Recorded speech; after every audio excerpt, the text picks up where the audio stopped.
Yeah, enjoy that audio, enjoy that muffled audio. This may very well be the worst video yet. So we're gonna set the bar really low with this terrible audio and dark camera quality. And we're gonna discuss very quickly the fact that undertaking knowledge is basically the whole point of our existence. You know, knowledge can be gained through experiences or through intellectualizing. But in this case, we're going to be talking about intellectualizing.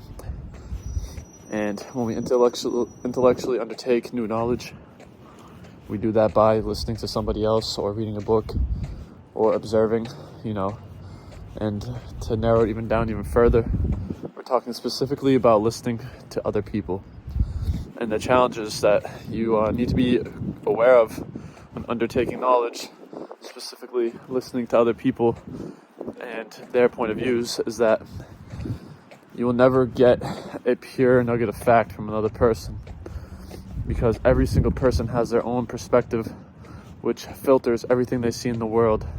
They have their biases, and some people don't have their biases. It's going to be very rare that you meet someone who is very, very holistically aware of every single thing that creates a bias in their field and a bias in their knowledge and what they're spewing. So when you listen to Jordan Peterson, you're listening to someone who's very, very intellectually wise and has thought a lot about many different things. But then you also look at him and, you probably wouldn't want to be like him, right? You may not agree with his lifestyle. You may not agree with being married. You might be more of a polygamous fella. You might think that you don't really take knowledge from someone who's a skinny cunt and doesn't even lift. There might be a lot of things. So you're taking advice. Each person is going to have their little things that is also, a part of their perception. So you would only really get perfect advice from a perfect individual. But there isn't very many perfect individuals. Like you might listen to Greta Thunberg talk about how the environment is getting destroyed, but then you also realize that she's a little freak, and everything that's coming out of her mouth is being filtered by the fact that she's a little freak, and her perspective of the world is retarded. So you'd have to consider that as well. Now, what I'm trying to say basically is whenever you're taking information from somebody, you need to take it with a serious grain of salt. And if you want to be holistic and as complete as an individual as you can possibly be, you can't fall victim to one train of thought. You have to be open to many trains of thoughts. And this is intellectually much more difficult than to adhere to a single train of thought and to adhere into groupthink.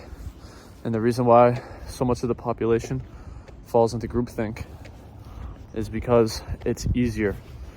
It is intellectually easier to be a part of groupthink and to let your emotions basically override your logic faculties and your ability to, understand that many parts of a message can be true while some of the message can be incorrect.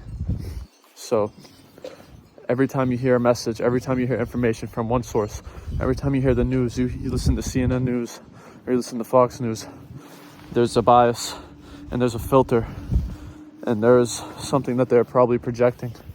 And whenever you're taking in information, whether it's from a scientist, whether it's intellectual information from Jordan Peterson about philosophy, or whether it's gym advice, or, whenever someone's trying to give you general guru advice, you have to think, is this a perfect person?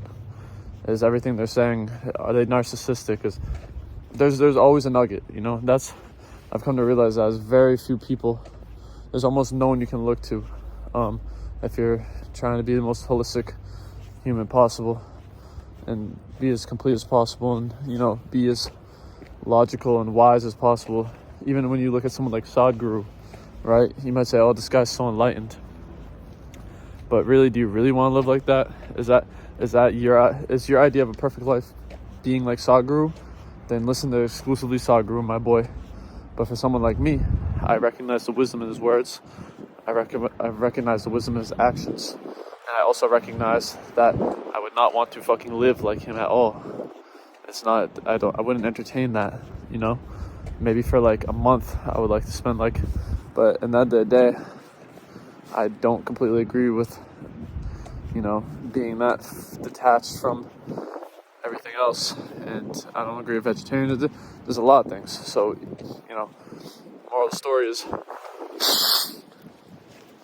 you have to find your own truth, and everything else is just ideas and fun and word fun and brain fun and intellectually fun. But take as much as you can from everyone, but salt, grain of it. Thanks.